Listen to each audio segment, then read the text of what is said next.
Perhaps the human delegation should have sent someone more substantial for military treaty negotiations. Ambassador Kalthas's voice carried across the circular chamber, drawing chuckles from several diplomatic aides. Though I suppose decorative liaisons have their place in less critical discussions. Sarah Jackson took another sip of her coffee, eyebrow raised slightly as she watched the Threxian diplomat gesture expansively at her 5'2" frame. Across the chamber, she noticed Admiral Zilax's drink container slip from his manipulator appendage, clattering against the polished floor. The Vortan flag officer's eye membranes had gone completely opaque, which Sarah knew meant either extreme shock or terror. Interesting. I mean no offense, Kalthas continued, warming to his theme as he paced before the assembled delegates. But when discussing defense pacts and military coordination, one expects representatives with presence, command-bearing, the physical reality that communicates strength. He turned back towards Sarah with what might have been a patronizing smile on his angular features. According to YouTube analytics, 99.6% of viewers are not subscribed. That's a huge number. By subscribing the channel that is completely free, you'll help support the channel and never miss fresh content. Your species sends an engineer barely taller than a Greekan child to negotiate mutual defense protocols? High Commander Vexthul rose abruptly from his seat in the observer gallery, his Kralix mandibles clicking in rapid succession, a sound Sarah had learned indicated severe agitation. The commander's claws scraped against his datapad as he frantically pulled up files, his eye stalks extending and retracting in what looked like mounting horror. Sarah set her coffee down carefully on the negotiations table and leaned back in her chair, fingers laced behind her head. You finished, Ambassador? Or is there more you'd like to get off your chest about my inadequacies? I merely suggest, Kalthas said, spreading his forearms in a gesture of false reasonableness, that humanity's commitment to these proceedings appears questionable. When the Kralix send Vexthul, when the Vortans send Zilax, when my own people send a decorated ambassador with 40 years of treaty experience, he gestured at Sarah again, and Earth sends a technician who looks like she should be repairing environmental systems rather than discussing fleet deployments, one must question the seriousness of human intentions. More laughter from some corners, but Sarah noticed the military observers weren't laughing. In fact, the gallery was filling rapidly with more uniformed officers, all staring at her with expressions ranging from recognition to disbelief to something approaching religious awe. Admiral Zilax was making frantic hand signals at Kalthas, but the ambassador had his back turned, too caught up in his performance. Tell me, Ambassador, Sarah said conversationally, do you always judge combat capability by height? Because that seems like a pretty significant tactical blind spot. Combat capability? Kalthas's laugh was genuinely amused. My dear liaison, I've reviewed your service record. Engineering Corps, equipment maintenance, structural analysis, respectable technical work certainly, but hardly the background one expects from someone negotiating military alliances that could shape the next century of galactic security. Ambassador Kalthas, Zilax finally managed, his translator struggling to capture the urgency in his voice. Perhaps we should take a recess. Nonsense, Kalthas waved him off. We've already delayed these proceedings twice. I'm simply suggesting that humanity's choice of representative indicates a lack of understanding about what's actually at stake here. No disrespect to the liaison herself, I'm sure she's excellent at whatever it is she does, but military credibility requires more than technical certifications. Vexthul's claws were now stabbing at his datapad with enough force that Sarah worried he'd break it. Around the gallery, she counted at least 15 high-ranking military officers from 7 different species, all focused on the main chamber with an intensity that was beginning to make even the civilian diplomats nervous. A junior Kralix officer leaned toward his companion and whispered something that Sarah's enhanced hearing picked up clearly. That's the Titan killer. The other officer's eye stalks swiveled towards Sarah, then snapped back in shock. No, that can't be. She's so... Small, Sarah called out, causing both officers to freeze. Yeah, I get that a lot. Kael'thas frowned, finally sensing something was off about the room's atmosphere. Is there a problem, gentlemen? Ambassador, Vexthul's voice cut through the chamber like a blade. Do you know who you're talking to? A human technical liaison named Sarah Jackson, Kael'thas said, checking his briefing materials. Previously assigned to... Put it on the main display, Zilak said quietly. Now. Put what? Kael'thas began. Vexthul didn't wait for permission. The central holographic display, used for presenting treaty documents and strategic maps, suddenly filled with military footage. The timestamp read 5 years earlier. The location, Corvin Prime. Sarah sighed and picked up her coffee again. Here we go. The footage showed a cityscape, one of Corvin Prime's major population centers, home to 4 million civilians. But dominating the frame was something that made even Sarah's stomach clench with remembered fear. A Titan-class war machine, 300 meters of autonomous death, massive plasma cannons protruding from a chassis designed by the extinct Vorkan Empire, specifically to destroy fortified positions, self-repairing armor, adaptive targeting AI, energy shields that had shrugged off orbital bombardment. The machine had already destroyed 17 colony worlds, leaving nothing but scorched rock and the bodies of evacuation teams that hadn't moved fast enough. This is the siege of Corvan Prime, Vexthul narrated, his voice tight. The Titan had breached the outer defense perimeter. Planetary shields were failing. Evacuation was impossible. The machine was moving too fast, targeting every transport that launched. 4 million civilians had approximately 40 minutes before the Titan reached the city core. In the footage, military forces threw everything they had at the Titan. Plasma fire splashed harmlessly against its shields. Kinetic rounds bounced off its armor. A tactical nuclear device detonated close enough to vaporize the strike team that delivered it. The machine walked through the fireball without slowing. Unstoppable, Vexthul continued.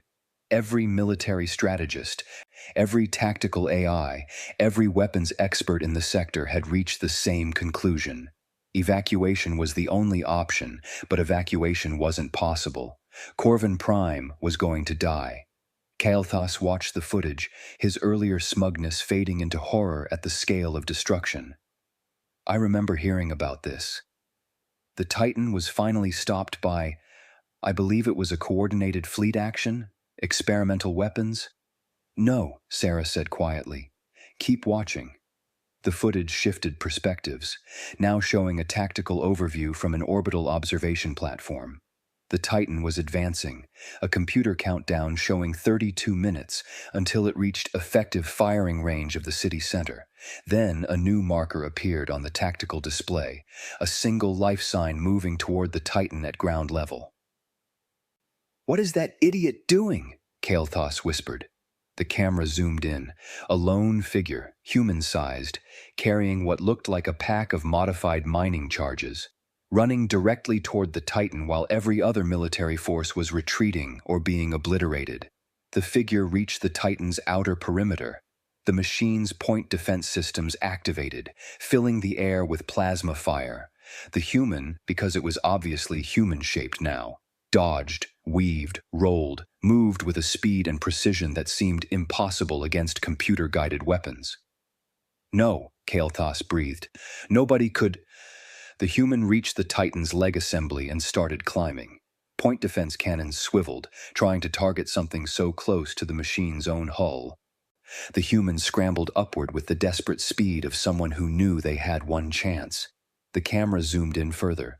Kael'thas's voice died in his throat. The face on the screen was younger, covered in soot and blood, twisted in a grimace of concentration and fear. But it was unmistakable. Sarah Jackson. "Oh, gods!" someone whispered in the gallery.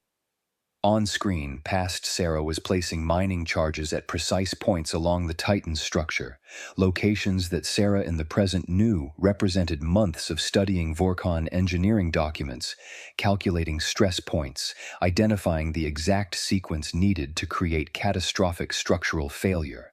The Titan's AI finally recognized the threat. The entire machine began shifting, trying to shake her off. Point defense systems fired at near point-blank range. One blast caught her left leg. Sarah remembered the pain like it was yesterday, but she held on, continuing to place charges with methodical precision. 17 minutes, Vexthul said. She held position on an active Titan-class war machine for 17 minutes, while placing 43 explosive charges in a precise sequence that she'd calculated in her head, because there was no time for computer modeling. The machine was actively trying to kill her.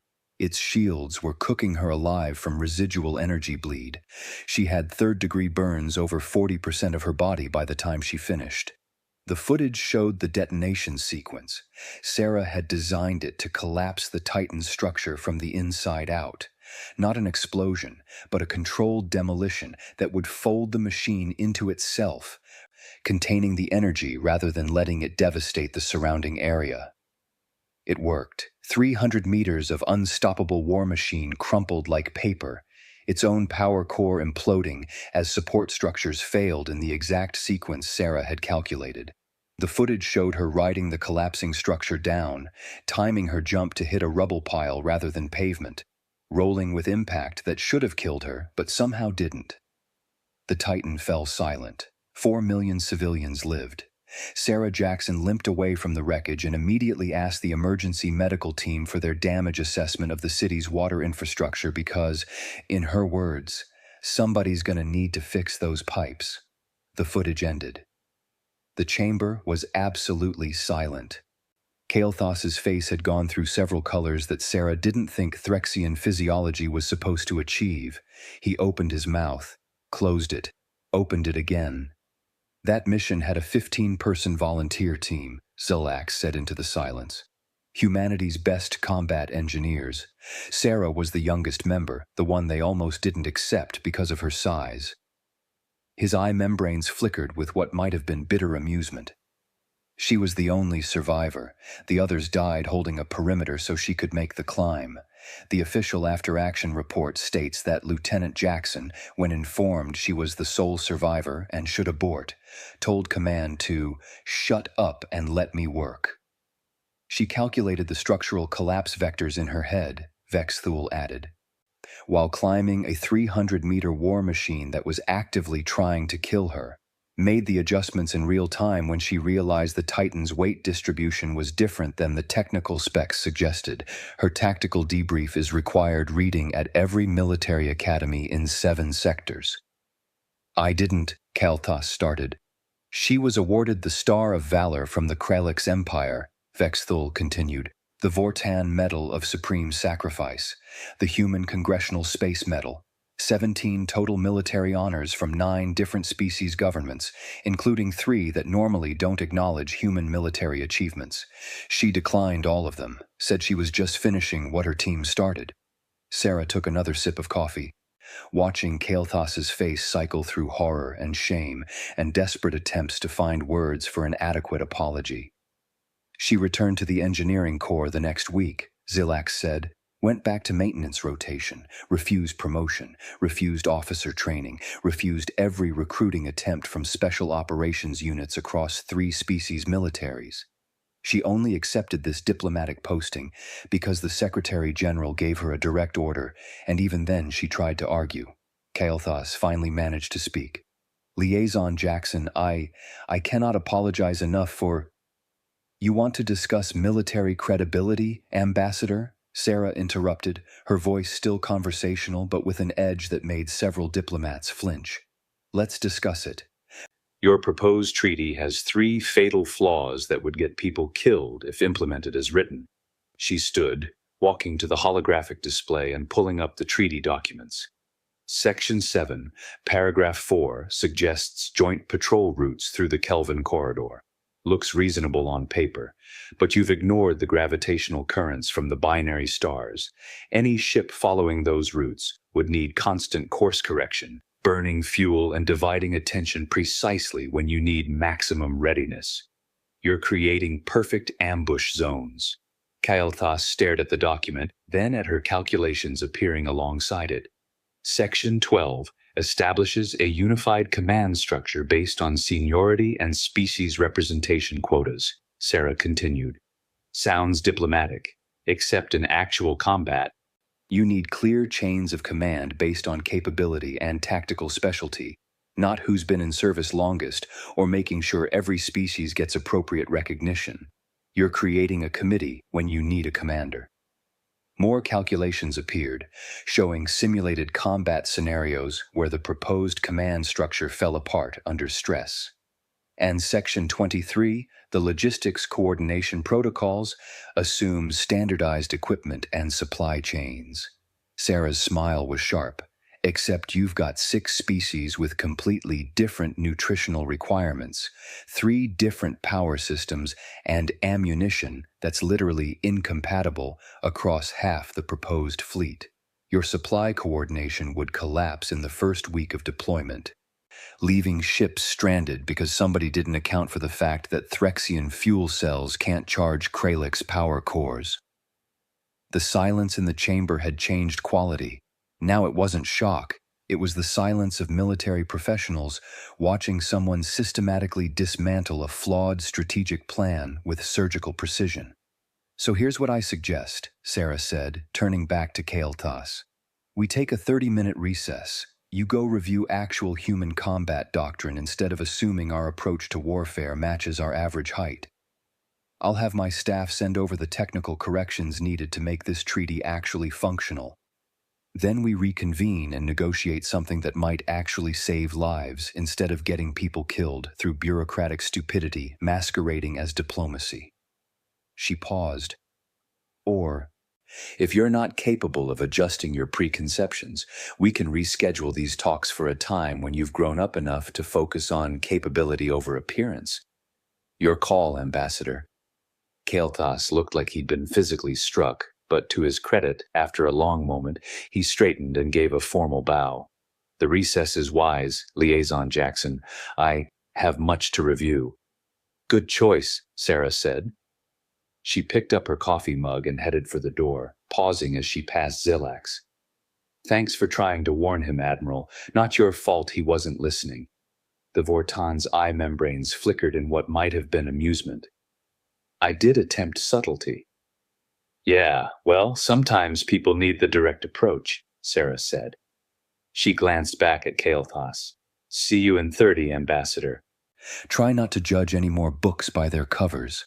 The treaty negotiations resumed 40 minutes later. Kael'thas returned with actual questions about human tactical thinking, his earlier arrogance completely absent. Sarah patiently explained humanity's philosophy of asymmetric warfare, capability-based assessment, and the importance of adaptive thinking over rigid doctrine.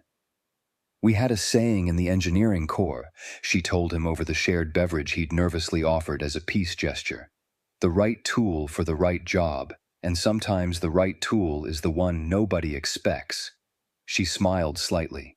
I was small enough to climb where bigger soldiers couldn't, fast enough to dodge where stronger troops would have tanked hits, and crazy enough to volunteer when everyone else was smart enough to understand the odds.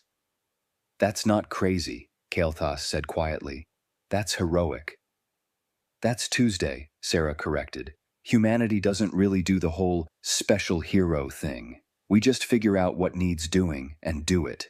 She gestured at the revised treaty documents they'd been working through. Like this, you need a functional military alliance. I know how to make systems work, so we work together until it's done. In the gallery, Vexthul filed his after-action report. The conclusion included a new protocol for evaluating human personnel. Physical metrics are inversely proportional to actual threat assessment. Recommend checking military database before any diplomatic interaction with human representatives. Further recommend assuming all humans are capable of improbable tactical achievements until proven otherwise. Zulax added his own note.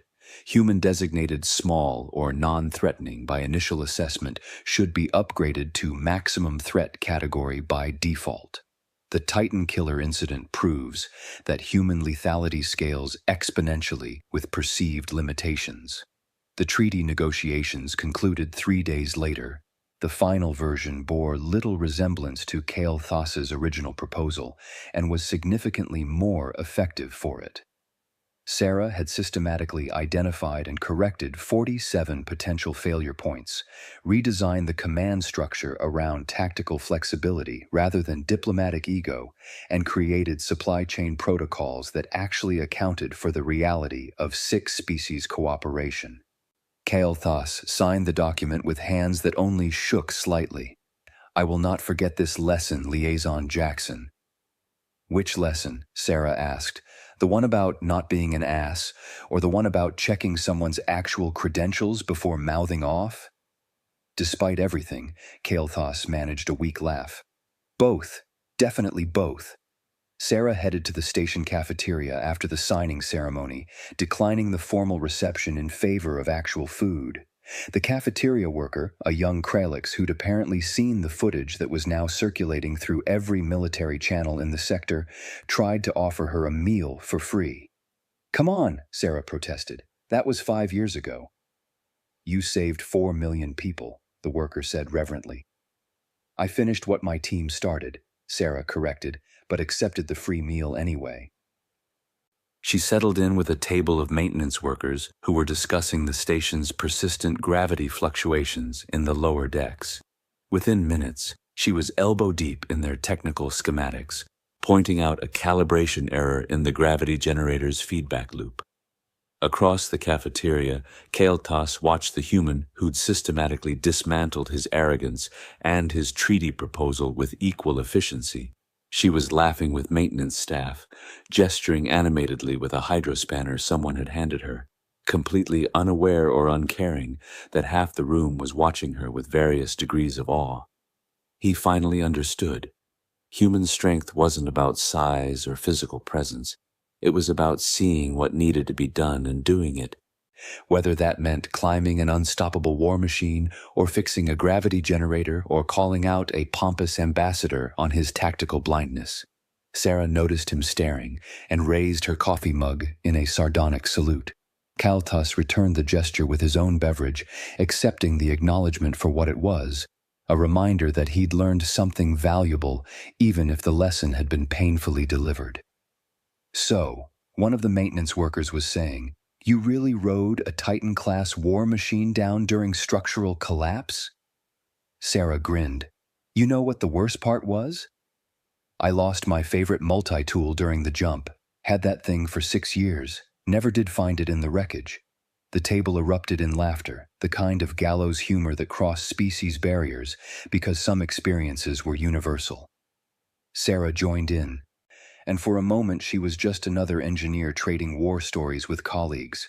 Not the Titan killer, not a decorated hero, not a diplomatic liaison. Just Sarah Jackson, who'd seen something that needed doing and figured out how to do it. Kale Thoss watched a moment longer, then turned back to his own meal. He had a lot of reports to file, a lot of preconceptions to examine, and a deep suspicion that humanity was going to keep surprising the galaxy in ways both terrifying and profound. But at least now he knew better than to judge them by their size.